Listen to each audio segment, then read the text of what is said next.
Hi everyone, it's Margaret Manning here, and welcome to Mornings with 60 and Me. Today is Saturday, July the 9th, and I hope you're having a great morning so far. The sun is shining today, and I'm so happy because it's a weekend and lots to do, and looking forward to some adventures. I hope you've got some great things planned as well. Well, I'm sitting here with my normal cup of tea. Actually, it's not my normal one. It's I've decided to go with a different tea today, and I've discovered this new brand called Puka, and they make really great, interesting teas. And I've got a chai today. So this is my chai tea, and it's really delicious, and it's kind of a strong, I think it's used in like an Indian tea with, normally have it with milk, but I'm just having it by itself, and it's wonderful. So hope you're doing well, and it's been a tough day yesterday, I know, and I wanted to start with a quote. This is something I read last night, and it really soothed me and gave me a perspective on some of the challenges that are facing our world today. So it's a quote by Martin Luther King Jr., and it reads, I'll read it to you. Darkness cannot drive out darkness. Only light can do that. Hate cannot drive out hate. Only love can do that. And he wrote this in his book called Strength to Love, which is, it's an amazing quote, and it really gave me a perspective. Perhaps it will help you too. Of course, the news in the States is very sad. There's, sorrow in American cities across, the country, and in particularly in Dallas yesterday. The news is, of course, that the gunman they killed has, been found to be working alone. He was by himself. He had served in Afghanistan, very complex story that's unfolding. Barack Obama is planning to visit Dallas next week, cut short his trip to Europe. And, Dallas, a community, a city that is known for its really great community policing efforts, is reeling, from the outcome of this event yesterday. So, of course, my heart goes out to all the people that were affected in all the cities around the country, and just hope that things can start to get calmer and more positive. In the news in Europe, of course, in England, the Prime Minister David Cameron has just announced that women are going to be allowed to work on to fight on the front line in wars, and he said he just simply wants to reflect the society that we live in today. And this reminds me actually of when Premier Trudeau in Canada said, when he was asked about why he had taken such a feminist stand on equality and so on. And he said simply, it's 2016. And really, times are changing. So many of the things that, we as older women never expected to happen, or just didn't have in our mind, in our context for living, are coming to be now. And it's a very strange and incredible place to be alive and living these days.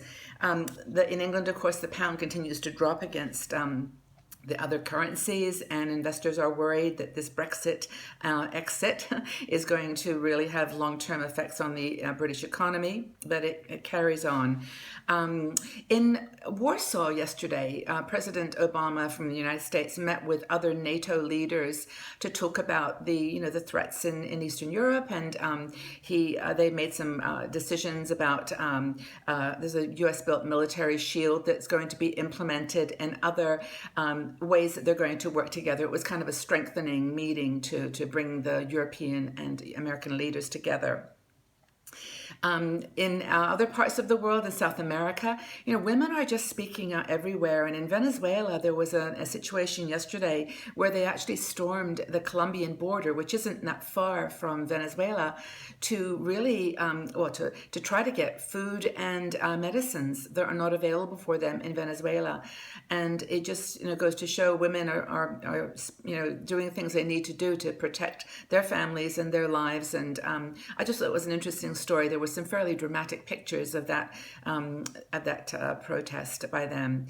And of course, the other news that we've been covering it a little bit is these really bad storms in Asia. China was hit last week, and then this week, Taiwan and Philippines have been hit by a typhoon. I think it's Nepartak. and lots of people are homeless, and so hopefully everyone's safe there as well. And I know we have women in the Philippines. We have lots of women in our community in that area. So let us know how you're doing. How's everything going? Are you okay? And just in general, let's just think about each other. These mornings with 60 and Me are news. It's a news show, but also it's here for you to meet each other, have conversations, and just feel solidarity with one another. I think it's really important for everyone, but particularly older women over 60. So, a couple of things. There's one feel-good day that I want to definitely share with you, which is, today is sugar cookie day. This is the cookie that is like just simple, basically sugar and flour and butter. Not so good on the calorie front, but it's really a kind of cookie that you can just express yourself with. Be a kid, get all the sprinkles and the little chocolate toppings and the frosting, and you can just go crazy with sugar cookies. They can be your canvas for individuality and creativity. So the other thing, if you've got grandkids in your life, this is a great, get them over and make cookies together, give them the little cutout shapes and lots of little toppings, and just have fun. Just have fun. It's really important. So that's the one feel good story. The other one I wanted to share is kind of cool, and I don't suppose everybody has a dog. I've had many dogs in my life. We've had big dogs, little dogs, and they've all given us amazing pleasure and joy.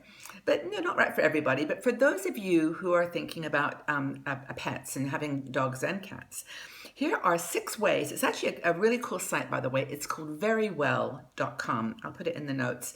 And they just do lots of feel-good health and lifestyle articles. And this one caught my eye. It's about 6 ways that dogs reduce stress and help you to stay healthy. So the first thing, and I'll just list these 6 real quickly so you can get the feel for it. So first of all, it encourages exercise. They wait at the door with their little leash and they get you out there walking and just exercising your body. So it's good for your body and mind. They make us laugh. They're hilarious dogs. They do the silliest things. And it's just that kind of lightness about life that we need to, smile occasionally and just enjoy their funny little antics. They reduce blood pressure. All this has been tested according to verywell.com, and they basically help to reduce blood pressure, calm us down, and that's of course a good thing for the body. This is a good one too. They combat loneliness. First of all, they make you feel more like confident and sort of have a purpose in your life. But also, they're great conversation starters, and they're great ways, great conversation starters with people you don't know. So people tend to be dog people. They stick together, and when you are walking your dog, you meet someone and have a chat, and just make nice, friendly interactions. So they're helping to combat loneliness too. Petting dogs, stroking dogs is very calming for them and for you. And that calming petting activity is really healthy for you. The other thing is pets, especially dogs, keep you on schedule. You've got to feed them, you've got to walk them, you've got to make time in your life for them, you've got to plan. And this, it's been shown that this structured life is actually very good for you. The sticking to a routine reduces stress in your life. I don't know, do you folks that have dogs find this to be true? I'd really be interested in your comments. But of course, if you don't have a dog, and that's perfectly fine too, watching dog videos is good for you. And another research project that someone has done somewhere that shows that just watching a dog video makes you feel more energetic and more happy and enthusiastic about life. So there you go. 6 reasons or 6 ways that little dogs can help you reduce your stress and feel happier and healthier in your life. I think it's really cool. So that actually is my question for the day for you. If you have a dog, well, tell us about it. Who's your dog? What's their name? What are they like? But tell us, does your dog actually help to reduce your stress and make you feel healthier? I'd be really interested in your comments. So leave it in the section below and we can have a conversation. Okay, everyone. Well, look, have a fabulous weekend. I hope that you all do something that makes you filled with joy and happiness and just enjoy the time to yourself or with your family and friends. And I wish you all the very best. And just tell me about your pets. Tell me whether your dog helps to reduce stress in your life. Okay, take good care, everyone. Bye bye for now. See you tomorrow morning.